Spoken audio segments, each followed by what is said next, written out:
Nous comprenons que le lion, c'est ça, le parler par révélation. Les veaux, c'est le parler par doctrine. L'homme, c'est le parler par connaissance. Et l'aigle, c'est le parler par prophétie.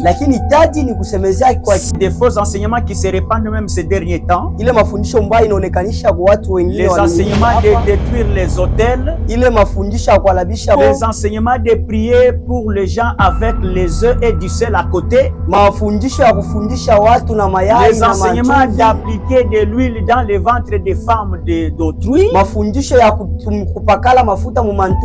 Les enseignements de laver les femmes d'autrui dans des bassins. Le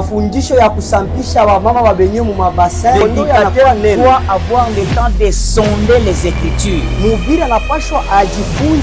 C'est ça le travail d'examiner l'agneau. Un prédicateur ne doit pas amener une prédication qui n'a pas été examinée. Shalom à tout le peuple de Dieu. Nous vous saluons de partout. Vous êtes en train de nous suivre dans tous les continents, partout dans le monde. Que la grâce du Seigneur vous soit favorable. La voix que vous êtes en train de savourer est bel et bien celle de votre bien-aimé John Ngoi, les serviteurs inutiles. Nous sommes dans ce forum en train de passer cette émission. Le forum en vérité, je vous le dis bien sûr. Et aujourd'hui, par la grâce du Seigneur, nous voulons parler d'un thème très capital.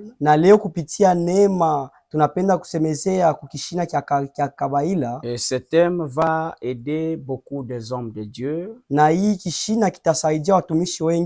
les parcours ministériels. Mais avant tout, nous allons devoir prier. Seigneur, nous te disons merci pour le maître des temps et des circonstances. Gloire soit rendue à ton Saint-Nom. Nous voulons que tu nous donnes un entendement spirituel, que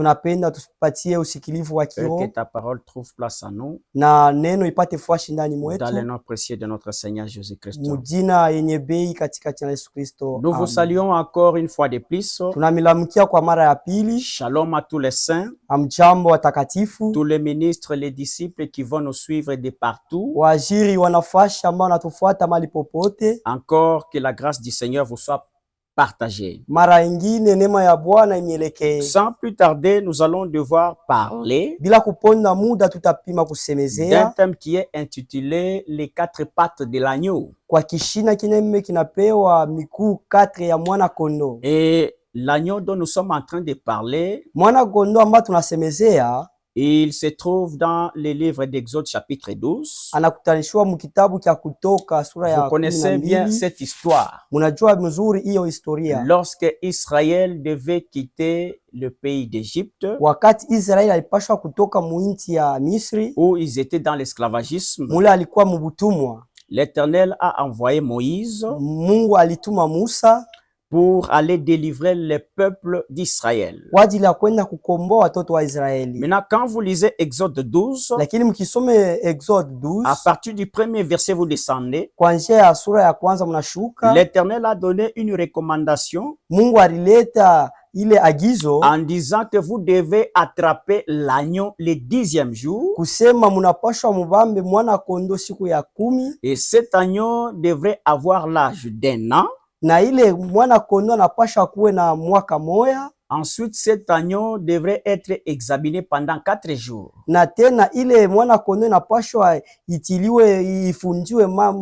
Ici, nous voyons l'agneau qui est attrapé le 10e jour, plus les 4 jours d'examen, ce qui fait 14 jours. Et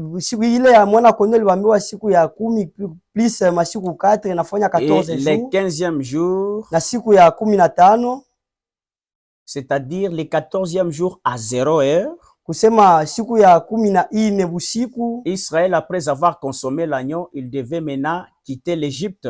Israel kisha kuisha kuli ya mwana kondoo alipasha watoke Misri. Mais la chose qui m'intéresse, lakini fash pananipatia moyo, nous voyons un agneau qui a l'âge d'un an. Tunaona mwana kondoo ya mwaka moya. Attrapé le 10e jour. Ila ambayo libambiwa siku ya 10. Examiné pendant 4 jours. Ilitiliwa mafunzi mara 4. Cet agneau était la préfiguration du véritable agneau qui devrait venir selon Jean 1, le verset 29. Huyo mwana kondoo alikuwa kufananishwa kwa mwana kondoo ambao alipashwa kuya kulingana na Yohane sura le chapitre 1er, le verset 29. Selon Jean chapitre 1er, verset 29. Où Jean-Baptiste était en train de présenter le véritable agneau. Pale Yohana eko naonesha mwana kondoo wa kweli. Voici l'agneau de Dieu qui ôte le péché du monde. Kusema tazama kondoo ya Mungu ambaye inaondosha dhambi. Maintenant si nous rentrons dans l'ombre, lakini kama tunarudia mkivuli, nous voyons l'agneau d'Exode. Tunaona mwana kondoo wa Mkutoka qui devrait avoir 4 pattes. Ila ambaye ilipaswa kuwa na miguu 4. Un agneau normal doit avoir 4 pattes. Mwana kondoo wa kweli anapaswa kuwa na miguu 4. Raison pour laquelle le Seigneur avait demandé aux enfants d'Israël, ni kwa maana Mungu Bwana aliomba kwa watoto wa Israeli, avant de consommer cet agneau, kabla ya kula ile mwana kondoo, ces derniers devraient d'abord commencer par examiner cet agneau-là. Huyo mwana kondoo alipasha bamuexamine mara 4. En d'autres termes, kusema kwingine, avant de consommer l'agneau, kusema kabla ya kula mwana kondoo, on devrait trouver l'agneau sans défaut. Balipasha bamukute huyo mwana kondoo bila alama mchafu. C'est-à-dire, ni kusema on devait trouver l'agneau avec toutes les 4 pattes. Ni kusema balipasha bakute huyo mwana kondoo na miguu yote 4. Pour enfin les consommer. Parce que Israël ne pouvait pas consommer l'agneau avec des faux. Si tel était le cas, Israël n'allait pas être délivré du pays d'Égypte où ils étaient dans l'esclavagisme. Raison pour laquelle ils avaient le devoir d'examiner cet agneau-là. L'agneau devrait être trouvé avec toutes les 4 parts. En ce moment-là, le peuple devait maintenant consommer cet agneau. Et aujourd'hui, l'agneau dont nous sommes en train de parler, c'est la parole de Dieu, qui est le Seigneur Jésus-Christ. La parole de Dieu, que nous appelons l'évangile éternel, ou encore l'enseignement des apôtres. Cette parole a 4 aspects ou 4 dimensions. Et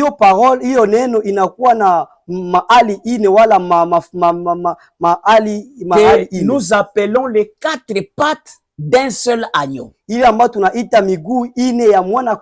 Attention. Il y a un seul agneau qui a 4 pattes. C'est-à-dire toutes les 4 pattes appartiennent à un seul agneau. Pour dire que il n'y a qu'une seule parole qui est la parole de Dieu. Mais cette parole regorge en elle 4 dimensions. Et ces 4 dimensions, nous les trouvons dans 1 Corinthiens chapitre 14, le verset 6. Très rapidement, je lis la parole au nom du Seigneur Jésus-Christ. Ici, c'est l'apôtre Paul qui est en train de dire ceci. Et maintenant, frères, de quelle utilité vous serais-je si je venais à vous parlant en langue? Et si je ne vous parlais pas par révélation, 1, par connaissance, 2, par prophétie, 3, ou par doctrine, 4. Voyez-vous les 4 dimensions ou 4 pattes de l'agneau? Ici, l'apôtre Paul nous fait voir que les 4 pattes de l'agneau sont le 4 parler de l'évangile.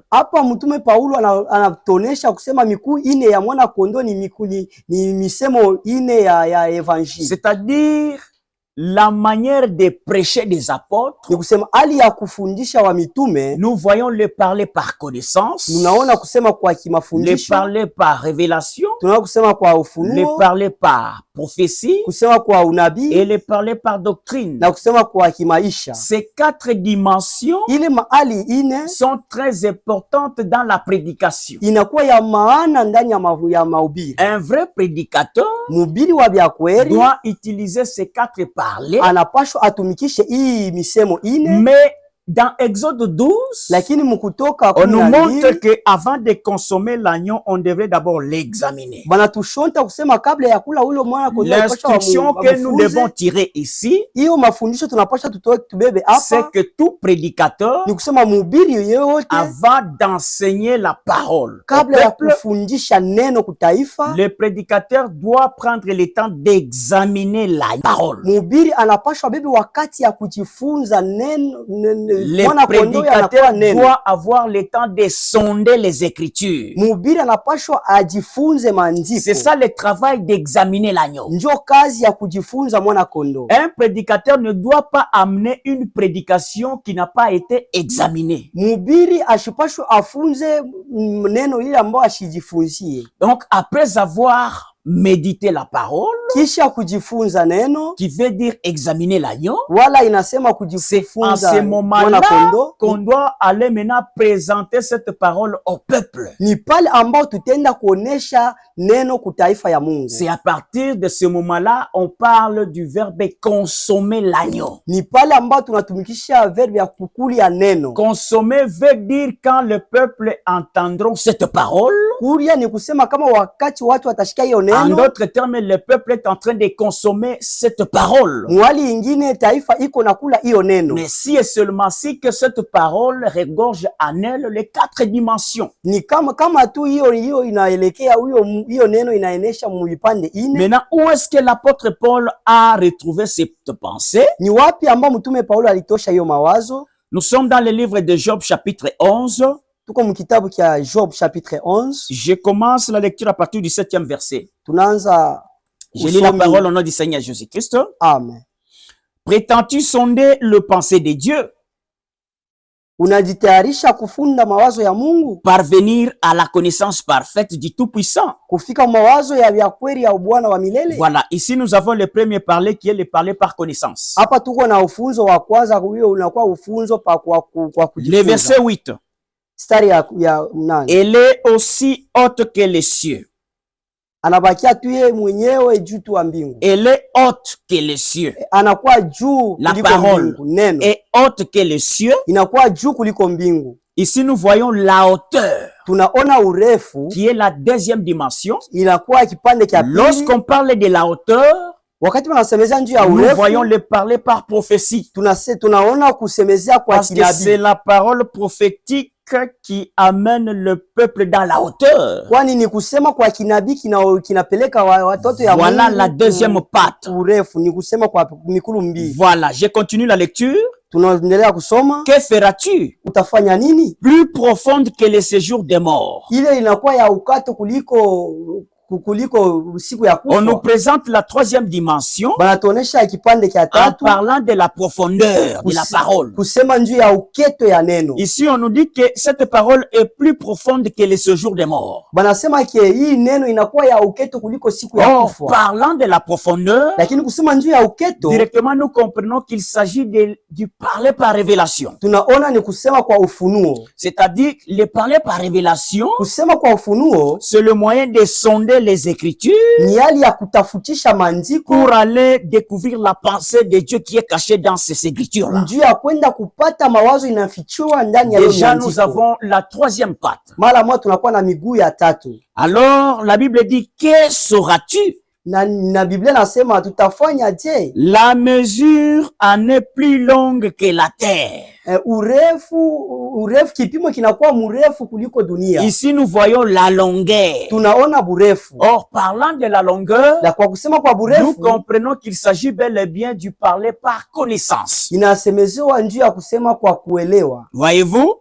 Amen. Et la Bible dit, elle est plus large que la mer. Biblia tena inasema iko ya mrefu kushindia bahari. Plus large. Et la parole est plus large que la mer. Yasema iko ya munene sana upane. Inakuwa na upane kushindia bahari. Voilà.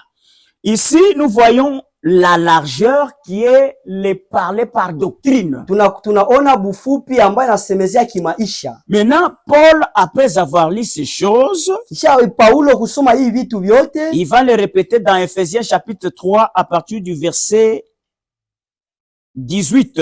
Atarudiriria tena mu Ephésiens chapitre 3 verset 18. Je commence à partir du verset 17. La parole de Dieu nous dit ceci. En sorte que Christ habite dans vos cœurs. Par la foi.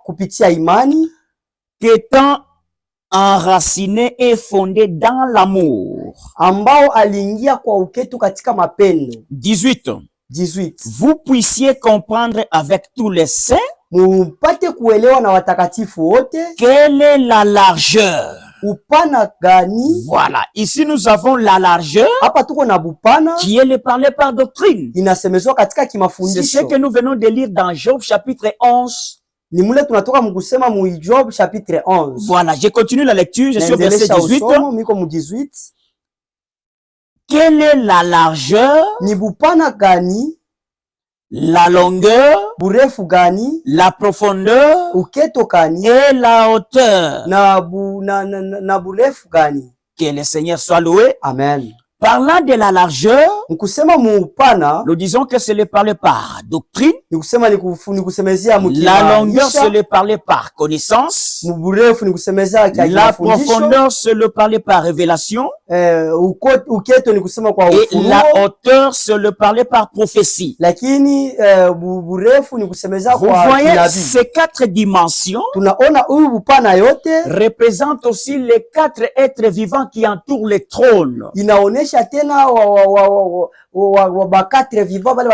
Lorsque vous êtes en Apocalypse, l'Écriture nous dit ceci, que le premier être vivant c'était les lions.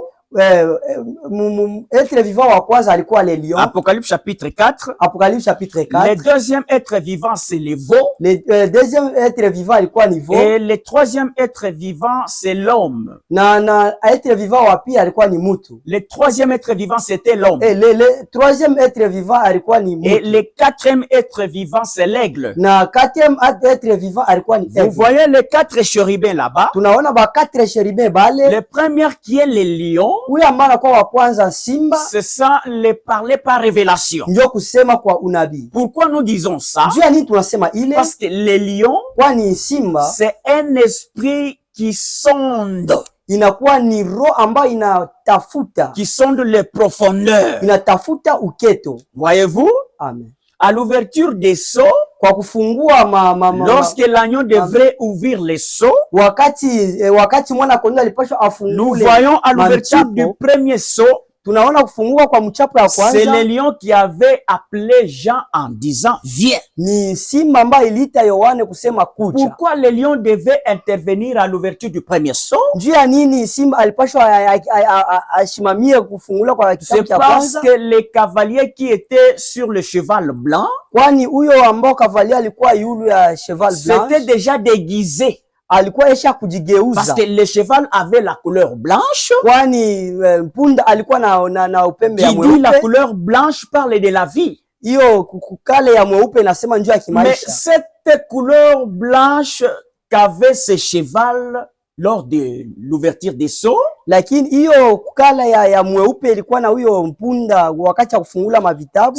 le diable qui s'est déguisé en ange de lumière comme l'apôtre Paul l'a dit. Ilikuwa ni shetani, ni malaika ambaye alijigeuza muhali ya kimweupe. Le diable qui s'était déguisé en ange de lumière. Ilikuwa ni shetani ambaye alijigeuza muhali ya mweupe. Alors il fallait que les lions, en tant que l'esprit qui sonde, puisse intervenir pour découvrir la ruse ou le déguisement du diable. Ilipashwa simba ambaye inaingia muketu apashwa afungue ile ambayo inakuwa. Donc c'est le lion qui devrait montrer à Jean que attention avec cette couleur blanche. Ni simba ilipashwa ionesha kusema keba ange na hii kukala ya mweupe. Ce n'est pas la couleur qui donne la vie. Haina kala ambayo inaleta buzima. Mais c'est le diable qui se déguise en couleur blanche pour envoûter le peuple de Dieu. Lakini ni shetani ambaye anajigeuza mkala ya mweupe njoo ya kuvuta watoto ya Mungu. Et vous devez savoir que le cheval d'Apocalypse 6 est différent de celui d'Apocalypse 19. Munapashwa mkebe anye kusema Apocalypse chapitre 6 inaachana na ile ya Apocalypse chapitre 19. Le cheval qui est dans Apocalypse 6 est différent du cheval qui est en Apocalypse 19. Mpunda ile inakuwa mu Apocalypse chapitre 6 inaachana ile mwana mpunda iko mu Apocalypse chapitre 19. Que le Seigneur vous bénisse abondamment. Mwana Mungu ambariki kwa utele. Donc ici nous comprenons le rôle du lion. Hapa tunashikia kazi ya simba. Pourquoi le lion doit intervenir à l'ouverture du premier sceau? Juu ya nini simba inapaswa ikimbilie ufunguo? Parce que c'est un esprit qui doit révéler, qui doit sonder pour montrer ce qui est voilé, ce qui est caché. Ni roho ambayo inapaswa ifunue ile ambayo inakuwa ya fichiwa. Et le deuxième être vivant, c'est le veau. Na deuxième être vivant wa qui a intervenu à l'ouverture du deuxième sceau. Huyo ambao aliintervenir lorsque l'agneau a ouvert le deuxième sceau. Wakati mkunda mwana kondoo alifungula kitabu cha kwanza. On a vu de persécutions, de famine, de peste, ainsi de suite. Tuliona kusongwa kwa njala kwa vitu ya kuachana chana. Et l'apparition du cheval à la couleur rouge. Na kutokewa tena kwa mpunda la couleur rouge montre la persécution. Kutokea kwa punda mwenye kunda inaonesha kusongwa. C'est pourquoi le deuxième être vivant qui est le veau. Ni kwa maana être vivant wa pili ambaye anakuwa veau. Le veau c'est un animal qui a l'endurance. Okay, veau inakuwa ni nyama ambayo inakuwa na nguvu. C'est un animal qui incarne en lui l'esprit de l'endurance et de la persévérance. Ni nyama ambayo inachunga ndani mwayo nguvu fulani ya kuendelea. Quelles que soient les persécutions, ingawa usongo, quelles que soient les difficultés, ingawa matatizo, quelles que soient les maladies, ingawa magonjwa, en tant qu'enfant de Dieu, kama vile mwana wa Mungu, vous devrez avoir en vous l'esprit du veau, munapashwa mkuwe na roho ya veau, qui est l'esprit de la persévérance et de l'endurance. Ile inakuwa na roho ya kudumu na kuendelea. C'est pourquoi de l'autre côté on nous présente la persécution à la couleur rouge. Ni pale banatonesha usongo mukala ya entre-temps on nous fortifie en disant qu'un enfant de Dieu doit avoir en lui l'esprit de persévérer. Voilà le rôle de l'intervention du veau à l'ouverture du deuxième sceau. Et le troisième être vivant, la Bible dit qu'il est semblable à l'homme. Là nous voyons à l'ouverture du troisième sceau, on présente la balance. Voyez-vous? Par là, nous voyons la connaissance par rapport au faux enseignement. Pour dire que en tant qu'un enfant de Dieu, nous devons avoir de la connaissance parfaite.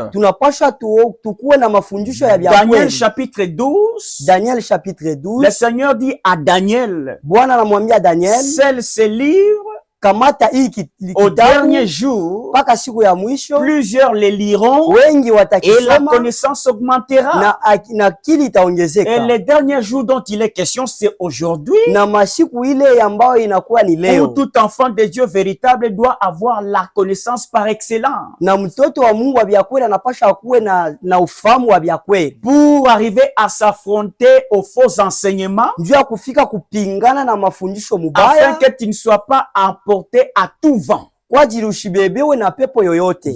le rôle du troisième être vivant qui devrait intervenir face à l'ouverture du troisième sceau. Et le quatrième être vivant, c'était l'aigle.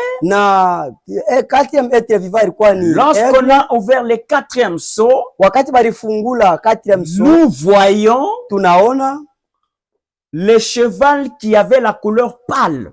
Tunaona cheval ilikuwa na couleur ya kufanana mweupe kaloko. Non, la couleur pâle c'est le mélange de plusieurs couleurs. Ile ilikuwa sha kuchangana na makala ya kuachana. C'est-à-dire la première couleur qui était la couleur blanche. Tunaona couleur ya kwanza ilikuwa ya mweupe. La deuxième qui était la couleur rouge. Tunaona couleur ya pili kwa mwenye kunda. Et la troisième couleur qui était la couleur noire. Tunaona na couleur ya tatu ilikuwa ya couleur ya mweusi. La couleur noire qui présente un faux enseignement. ile couleur ya mweusi inaonesha mafundisho mbaya. Des faux enseignements qui se répandent même ces derniers temps. Ile mafundisho mbaya inaonekanisha kwa watu wengine. Les enseignements de détruire les hôtels. Ile mafundisho ya kuhalabisha. Les enseignements de prier pour les gens avec les œufs et du sel à côté. Mafundisho ya kufundisha watu na mayai na les enseignements d'appliquer de l'huile dans les ventres des femmes d'autrui. Mafundisho ya kupakala mafuta mu mantumbo ya bantu. Les enseignements de laver les femmes d'autrui dans des bassins. Mafundisho ya kusampisha wa mama babenye mu mabassin. Les enseignements de donner de l'eau aux gens pour être guéris. Mafundisho ya kupatia bantu mai nju baponeshewe. Alors toutes ces choses-là, lakini bile bintu biote, ce sont des faux enseignements qui viennent tout droit de l'enfer. Ni mafundisho mubaya inatoka mugena. Alors si un enfant de Dieu, lakini kama mtoto ya Mungu, a la connaissance de la parole de Dieu, eko na ufahamu wa neno ya Mungu, il saura affronter tous ces faux enseignements. Atajua kujipingana na ile mafundisho yote. Alors nous sommes au niveau du quatrième être vivant qui est l'aigle. Tunakuwa mu niveau ya quatrième être vivant. Parlant de l'aigle, nous voyons le parler par prophétie. Kusema tati tunasemezea njoo ya kinabii. De la même manière que l'aigle vole, mpaka mwalimu wa moya na taji na lukaka, Dieu doit avoir la parole prophétique. Mtoto wa Mungu anapaswa kuwa na neno ya kiunabii. Selon 1 Pierre chapitre 19. Selon 1 Pierre chapitre 19. Où l'écriture dit ceci. Pale menjiko inatuambia. Nous tenons d'autant plus. Tunakamata mara mingi hiyo à la parole prophétique, kwa neno ya kiunabii, qui est comme une lampe qui luit dans un lieu obscur. Ile inakuwa kama vile taa inangama pali pa kufichama. Donc la parole prophétique, neno la kinabii, c'est elle qui fait que l'église aujourd'hui soit sobre et debout. Ile inafanya ne kanisa leo iangaziwe na isimame sur base de la parole prophétique, ni kupitia kwa neno ya kiunabii, que nous saurons d'où nous venons, njoo ya kujua wapi tunatoka, où nous sommes, wapi tuko, et où nous allons, na wapi tuko naenda. Voilà. Donc, partant de ces quatre êtres vivants, nous comprenons que le lion, c'est ça, le parler par révélation. Le veau, c'est le parler par doctrine. L'homme, c'est le parler par connaissance. Et l'aigle, c'est le parler par prophétie. C'est pourquoi dans l'ombre, nous voyons Jacob, Jacob, il devait avoir 4 femmes. Alipashwa kuwa na wake 4. Parmi lesquelles il y avait 2 femmes légitimes. Kwa katikati yao kulikuwa mke wake wa uketo. 2 femmes légitimes. Wale alioa na mali. Wale wake wawili ambao alioa na mali. Donc nous voyons Léa et Rachel. Pale tunaona Léa na Rachel. Et à part ces deux, il y avait aussi 2 servantes. Na katikati ya wale wawili kulikuwa watumishi wa kijakazi. Nous voyons Zilpa et Bila. Na pale tunaona Zilpa na Bila. Au total, c'était 4 femmes. Kwa wote walikuwa 4. Donc les 2 femmes légitimes de Jacob, Rachel et Léa. Lakini wale wake wawili ambao aliona mali. Rachel représente le parler par révélation. Rachel anaonesha kusema kwa kiunabii. Léa représente le parler par prophétie. Lakini Léa anaonesha kusema kwa ki Zilpa, c'est le parler par connaissance. Lakini Zilpa anaonesha kwa kimafundisho. Et Bila, c'est le parler par doctrine. Lakini Bila inaonesha kusema kwa kimaisha. Là nous voyons 2 femmes. Tunaona pale wabibi bawili qui présentent l'image du parler céleste. Ile inaonesha kusema kwa ki et 2 femmes qui présentent l'image du parler terrestre. Na hiyo inasemezea kusema kwa kidunia. Selon Jean chapitre 3 le verset 12. Kulingana na Yohana chapitre 3 verset 12. Parce que vous devez savoir ceci. Kwani mnapaswa mjue hivi. Au travers ces 4 femmes de Jacob. Kupitia wake 4 wa Yakobo. Jacob a eu 12 fils. Jacob alikuwa na watoto 12. Donc nous comprenons que les 4 femmes de Jacob. Kusema watoto 4 wa Jacob. C'est ça les 4 pieds de la table qui étaient dans les lieux saint. Njo mikulu 4 ya meza ilikuwa mfuashi takatifu, sur laquelle il y avait 12 pains de proposition. Katikati ya ile kulikuwa mikate 4. Donc les 12 pains de proposition, ile mikate 12 ya représente les 12 fils de Jacob. Inaonesha watoto 12 wa Jacob. La table elle-même c'est ça Jacob. Kusema meza yo yenyewe njo Jacob. Mais la table est soutenue par 4 pieds. Na ile meza inakamatiwa na miguu 4 pieds là, ce sont les 4 pattes de l'agneau. Na ile miguu 4 njo miguu ou les 4 parler de l'évangile, wala miguu ine ya unabii, ou encore les 4 femmes de Jacob, wala wake ine wa Jacob. C'est pourquoi le Seigneur Jésus, lorsqu'il est venu, ni kwa maana Yesu Kristo wakati alikuja, lui le véritable Jacob, yeye véritable Jacob, il devait être annoncé par 4 évangélistes. Alipashwa atangaziwe na wainjilisti. Nous voyons le premier évangéliste qui est Matthieu. Tunaona mwinjilishi wa kwanza anakuwa Mathayo. C'est ça le parler par révélation. Ndio kusema kwa unabii. Parce que Matthieu présente Jésus comme un lion, comme un roi. Kwani Mathayo anaonekana kama vile mfalme, kama vile simba. Or le lion c'est l'esprit de la révélation. Kwani simba inakuwa roho ya ufunuo. Nous voyons le deuxième évangéliste qui est Marc. Tunakuwa mwinjilisti wa pili anakuwa Mark. Là c'est ça le parler par doctrine. Ndio kusema kwa kimaisha. Cet évangéliste présente Jésus comme un serviteur. Huyo mwinjilisti anaonesha Yesu kama vile mwanafunzi. Et le troisième évangéliste c'est Luc. Na mwinjilisti wa tatu ni Luc. Et cet évangéliste présente Jésus comme étant le fils de l'homme. Huyo mwinjilisti anaonesha kama vile Yesu mwana wa mtu. C'est pourquoi le troisième être vivant il est semblable à l'homme. Na ni kwa maana huyo troisième être vivant eko semblable kwa mtu. Et le deuxième être vivant qui est le veau, huyo ambaye anakuwa troisième être vivant anakuwa kama vile veau, c'est lui qui représente Marc. Huyo ambaye anaonesha Marc. Tandis que le premier être vivant qui est le lion, huyo troisième être vivant anakuwa lui représente Matthieu. Anaonesha Mathayo. Et le dernier être vivant qui est l'aigle, na huyo wa mwisho être vivant anakuwa Tati, est représenté par Jean. Anaonesha Yohana. Parce que Jean a présenté le Seigneur Jésus comme fils de Dieu, comme Dieu lui-même. Kwani Yohana alionesha Yesu Kristo kama vile Mungu peke yake. Ou soit Jésus comme un prophète. Kama vile Yesu, kama vile nabii. Donc pour aujourd'hui, je voulais me résumer en disant ceci. Milipenda kuishia na kusema hivi. Tout prédicateur mubiri yoyote est appelé à être utile devant le peuple à qui il annonce la parole.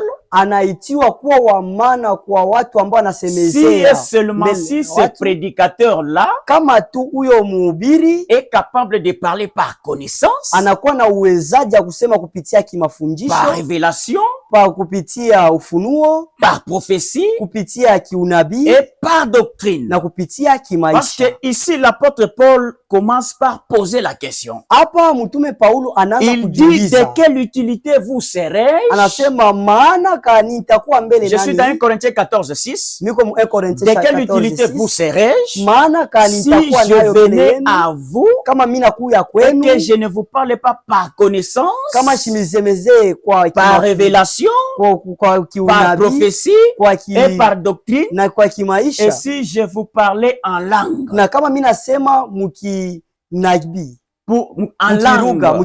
Prochainement, nous allons entrer en détail pour savoir de quelle langue l'apôtre Paul voulait dire. Parce que beaucoup de gens pensent que la langue dont il est question, c'est ce que les gens parlent, robobo, shamamamare, bababasho. Non, ce n'est pas de cette langue-là. Prochainement, par la grâce de Dieu, nous allons entrer en détail par rapport à la langue dont l'apôtre Paul a fait mention. Dans 1 Corinthiens 14:6. Mais l'enseignement que nous devons tirer est que un bon prédicateur doit savoir parler par ces 4 dimensions. Aujourd'hui, beaucoup de prédicateurs s'arrêtent seulement au niveau de la connaissance. Ils sont en train de s'élargir toujours dans la connaissance seulement.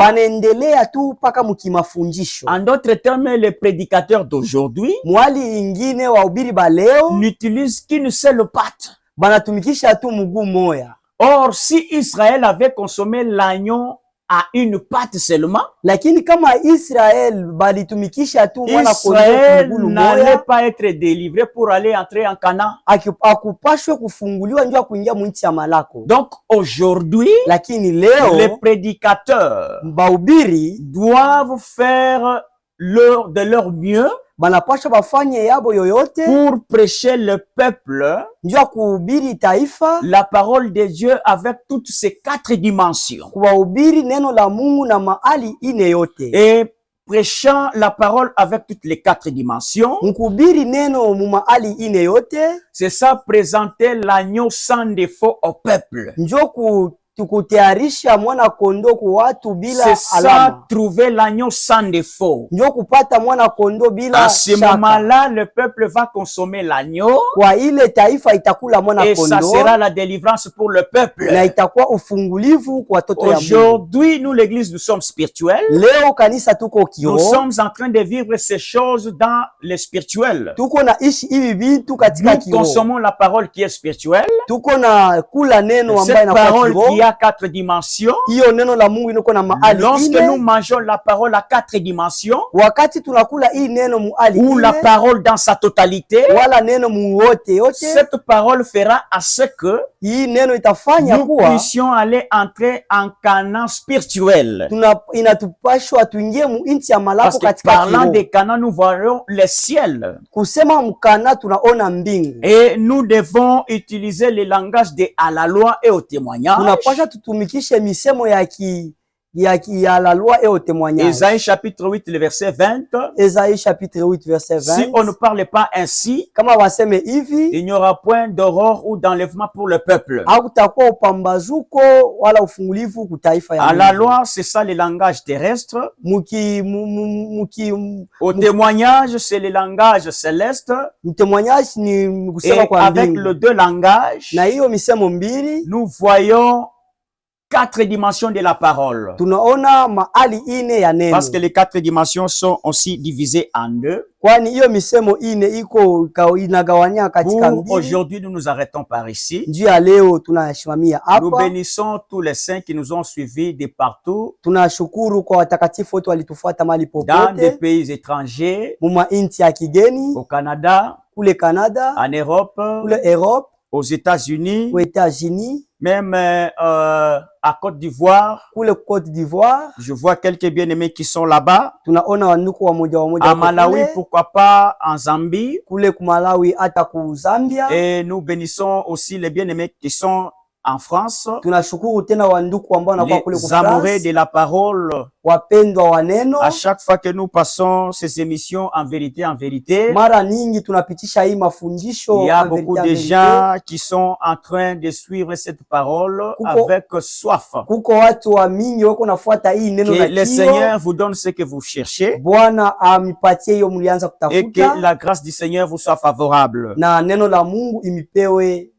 Pour ceux qui veulent nous rencontrer, s'il y a des questions, des suggestions ou des zones d'ombre, veuillez appeler à ces numéros. Ceux qui sont à l'étranger, vous allez commencer avec plus 243 97 360 58 35.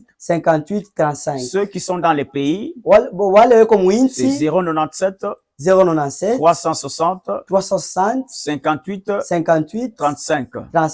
C'était votre bien-aimé le serviteur inutile, John Ngoi, depuis la RDC, précisément dans la ville de Lubumbashi. Et nous avons été interprétés par le frère Ogi, qui est aussi un serviteur dans l'église de Dieu Assemblée d'Arokaria, où nous servons le Seigneur. Paix et grâce soit avec vous. Et shalom chez vous. Nous comprenons que le lion, c'est ça, le parler par révélation. Le veau, c'est le parler par doctrine. L'homme, c'est le parler par connaissance. muntu ni kusemeza kwa l'aigle c'est le parler par prophétie. Lakini taji ni kusemeza kwa des faux enseignements qui se répandent même ces derniers temps. Ile mafundisho mbaya inaonekanisha kwa watu wengine, les enseignements de détruire les hôtels, ile mafundisho ya kualabisha, les enseignements de prier pour les gens avec les œufs et du sel à côté, mafundisho ya kufundisha watu na mayai, les enseignements d'appliquer de l'huile dans les ventres des femmes d'autrui, mafundisho ya kupakala mafuta mu mantumbo ya batu, les enseignements de laver les femmes d'autrui dans des bassins, mafundisho ya kusampisha wamama wabenye mu mabassin. L'éducateur doit avoir le temps de sonder les Écritures. Mhubiri anapaswa ajifunze maandiko. C'est ça le travail d'examiner la Bible. Ndio kazi ya kujifunza mwana kondoo. Un prédicateur ne doit pas amener une prédication qui n'a pas été examinée. Mhubiri ashipashwa afunze neno ile ambao ashijifunzie.